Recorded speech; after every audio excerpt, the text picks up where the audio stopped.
The final results of a massive new survey on Gen Z and Millennial users of the library has been released. Let's get into it in this episode of the Library Marketing Show. Hello, everyone. I'm Angela Hursh from superlibrarymarketing.com. If you want to suggest a topic for a future episode, you can head to the website and look for the Library Marketing Show tab. You can also go there to nominate a library, maybe your library, that is doing great work in marketing for Kudos. I'll give away Kudos a little later. Before we get into this study, I want to ask you to subscribe to my YouTube channel or follow me on LinkedIn if you have not yet already. That way you'll never miss an episode. All right, this study, I got the chance to listen to the two authors, the lead researchers talked at ALA 2022. So they've been putting this report together for quite a while. I wrote a blog post after that presentation. I will put a link down in the show description or the comments if you're watching on YouTube. My advice from that time still stands today. And in fact, this new report, the full report, is really an incredible read. I highly suggest that you set aside some time to look through it. Get out your highlighter. I'll put a link down in the show description or the comments on LinkedIn because it's going to have some great ideas for your library marketing in 2024. The top line result is that 54% of millennials and Gen Z have visited a physical library in 12 months. That is a super high number. Here's another great thing to think about. 43% of millennials and Gen Z who do not self-identify as readers. They do not consider themselves to be readers, but they have also visited the physical library in the last 12 months.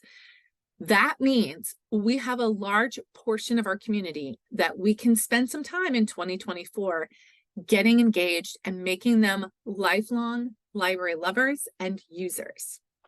And the report, if you scroll down to the bottom, it has some recommendations for how libraries can do that. I'm going to share a couple and talk through a couple of those with you. One of the things they love to do is browse the library for books.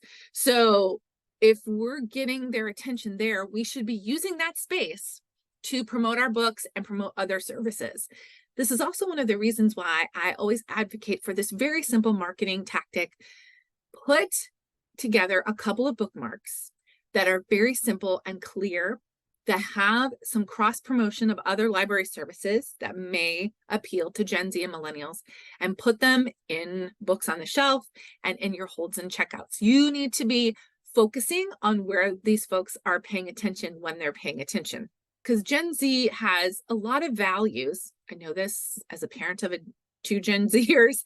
They really shop and interact with organizations based on their values. So talking about how libraries are free to visit and borrow from, talking about how libraries are green, talking about how libraries are fun and how we protect privacy.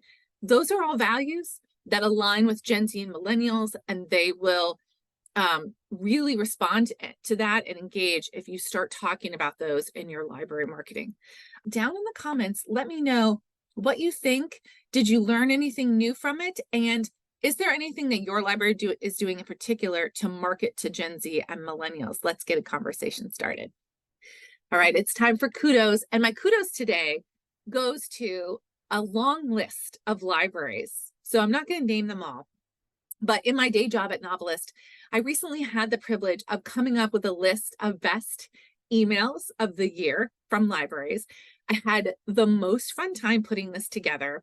It's a long list, and a lot of libraries are doing great work in library emailing, and I'm going to put the link to that article down below. And I want to give kudos to all the libraries. Recognized you didn't know I was stalking you all year, but in a good way. I'm so proud of you and the work that you're doing in email marketing. Kudos to all the libraries who made that list. All right, that's it for today's episode, but there's lots more fun advice and tips on my channel. If you are interested in that, head to the next video and I'll see you there.